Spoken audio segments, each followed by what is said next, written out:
E aí, galera, tudo certo? E aí, galera? Hoje nós vamos falar de um assunto muito interessante e que às vezes a gente passa despercebido. Numerologia bíblica. Numerologia.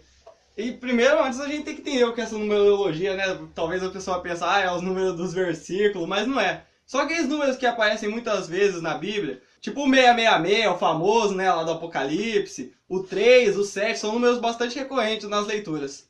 E às vezes a gente não percebe bem, a gente deixa de entender o que aquele texto está tentando dizer para nós. Ou acaba tendo algum tipo de mitologia, né? Por exemplo, o 666 seria o número da besta, as pessoas começam a fantasiar, a achar coisas assim, chifre na cabeça de cavalo. Teoria da conspiração, Teoria né? da conspiração. Os negócios. Tudo é a besta, tudo é o anticristo. Nós vamos ter um vídeo só sobre isso daí. Mas hoje a gente queria falar um pouquinho sobre esses números. Quando a gente lê a Bíblia e tendo essa ideia dos números, fica muito melhor, né? A gente entende muito mais. Sim, a gente tem os números reais e os simbólicos. Os reais são aqueles que realmente dizem um valor exato sobre, tipo, a semana tem 7 dias e pronto. Também não quer dizer que isso também não tem um significado. Também tem, mas tem uns que são mais simbólicos realmente, que significam alguma coisa. Exatamente. E nós vamos para o primeiro deles, que é o número... O número 1. E aí, Luiz, o que é o número 1? O número 1, como a gente já conhece, o número 1 é o primeiro número. Não levando os negativos em consideração. Nem o zero, porque eles vão conhecer provavelmente o zero. Sim, né? ele que começa os números. E assim ele representa Deus, ele é a origem. Isso, olha só, aqui no Deuteronômio capítulo 6, versículo 4, diz assim: Ouve Israel, o Senhor nosso Deus é o único Senhor. Né? Então, essa era uma profissão de fé que os judeus faziam todos os dias. Shema Israel, Adonai Eloheinu, Adonai Yerá. Tá bonito, hein? Né? Que isso? Chique, né? A única coisa hebraica que eu sei falar. Né? Ou seja, ouve Israel, o Senhor é um. O Senhor é o nosso Deus. Né? Então, quando o número 1 aparece na Bíblia, dá a ideia esse Deus que é único.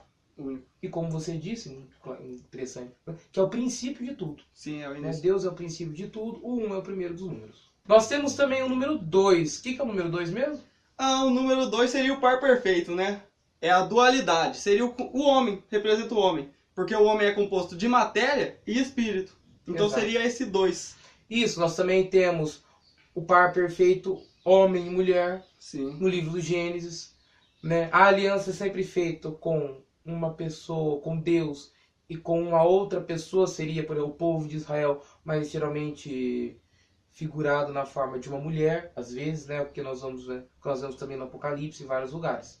Temos o número 3. O número 3 é um número importante também. O número Né? 3 é a perfeição, né? Um dos números que representam a perfeição. Isso, né? mas essa perfeição ela é somente a Deus. Sim.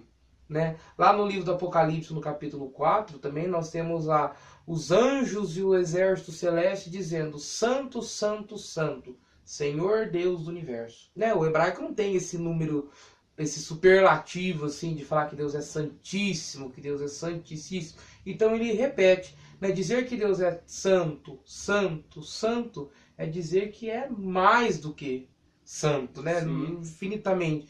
E vocês percebam que, por exemplo, quando Pedro nega Jesus, quantas vezes Pedro nega Jesus? 3 vezes. Né? Quantas vezes Jesus pergunta se ele ama, se Pedro ama Jesus lá no capítulo 21 de João?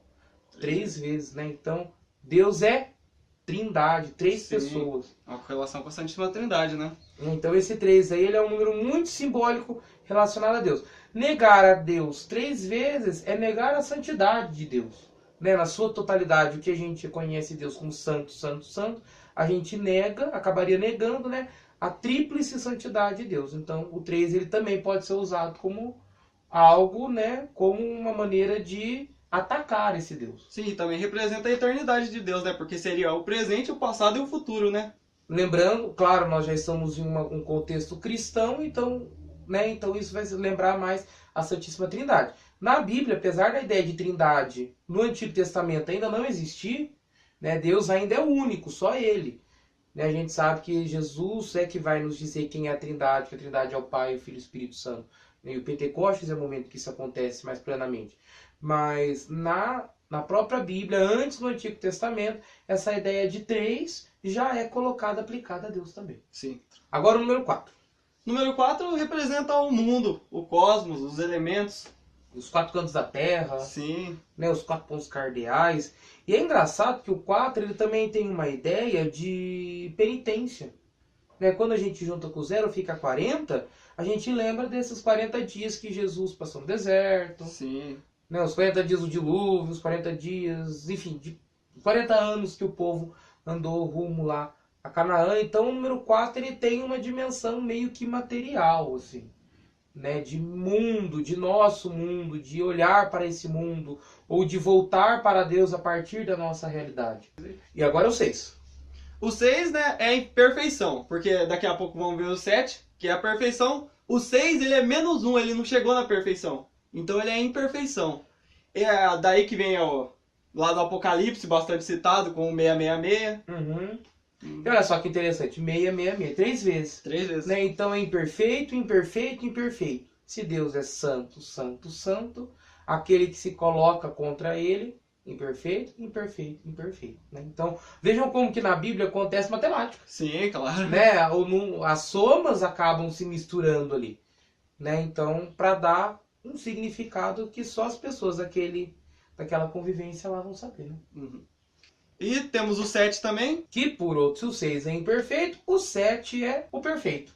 Né? A perfeição, a gente soma 4, que é o número dos elementos, né? Portanto, o número do mundo, da criação, e o 3, que é o número de Deus, e dá 7. Também foi 7 dias que foi concluída a criação. Sim. Né? Em 6 dias foi feita a obra da criação e Deus descansou no 7º dia. Esse número aparece muito, por exemplo, com Jesus, no 70 vezes 7. Que ele diz para os apóstolos perdoar 70 vezes 7, que seria o máximo da perfeição. Né? Então 70, 7 vezes 7. Né? Se 7 é um número perfeito, 7 vezes 70, mais perfeito ainda. E aí a gente chega num número muito importante para a igreja e também para nós, que é o número 12. O número 12 representa os eleitos, os escolhidos. 12 apóstolos, as 12 tribos de Israel. Isso, na verdade, as 12 tribos de Israel, elas são depois colocadas com os 12 apóstolos para dizer que os apóstolos são a nova igreja. Né? A igreja que está surgindo é o novo povo eleito, do qual também os judeus são ainda convidados a participar. Né? Tanto que no Apocalipse a gente junta os 12 com os 12. Né? Os 24 anciãos. Os 24 anciãos para dizer o que é o antigo povo e o novo povo. Né? E só para lembrar, é o 3, 4 vezes. É o 3, 4 vezes. Então 3, mais 3, mais 3, mais 3. Porque é o mundo. Porque é o mundo, né? Então é Deus atuando no mundo. Os eleitos de Deus. Agora o 70.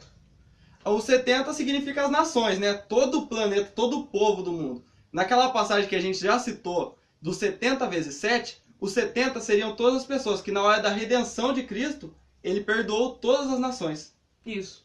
E o 70, por exemplo, está nos 70 anciãos que Moisés escolheu no deserto. O 70 também está nos 70 anos que o povo passou no exílio da Babilônia. Sim, os 70 discípulos para Isso, evangelizar. 70 discípulos. Alguns evangelistas colocam 72, outros colocam 70. Justamente por isso. Né? É uma maneira de lembrar assim que esse 70, como é um número de nações que eles contavam, é uma maneira de dizer que a igreja está para evangelizar todo mundo.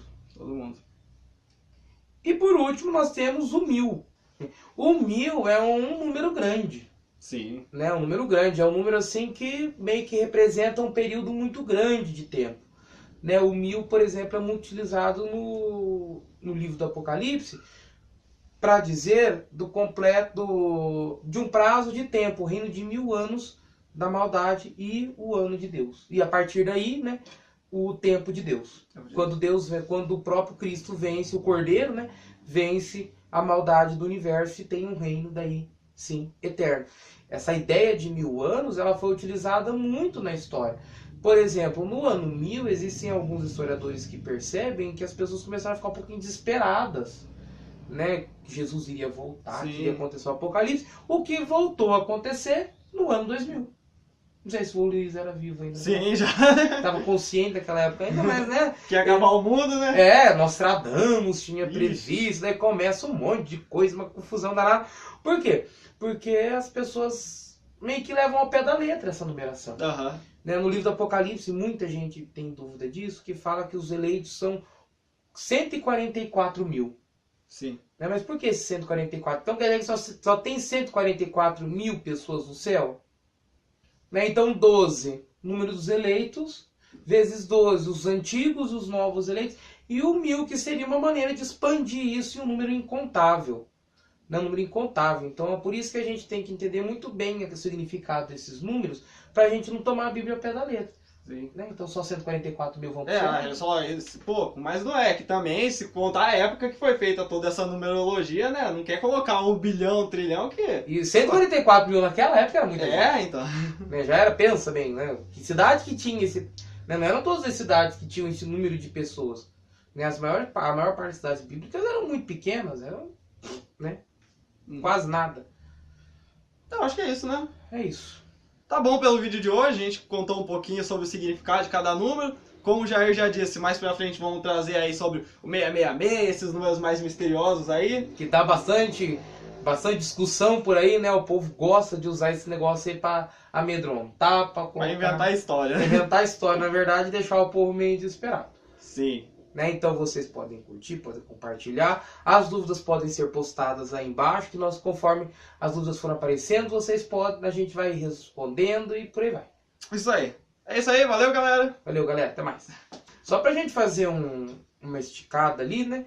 Acontece muito na Bíblia de fazer jogos de palavras e números, né? As letras têm valores numéricos. Sim, seria as consoantes, né? Ele pega uma palavra e tira todas as consoantes. Cada consoante vale por um número. É tipo uma criptografia. Isso é muito comum. E eles utilizam, por exemplo, na expressão filhos de Israel, que as letras acabam tendo um valor. Sim, que valeriam 603.550.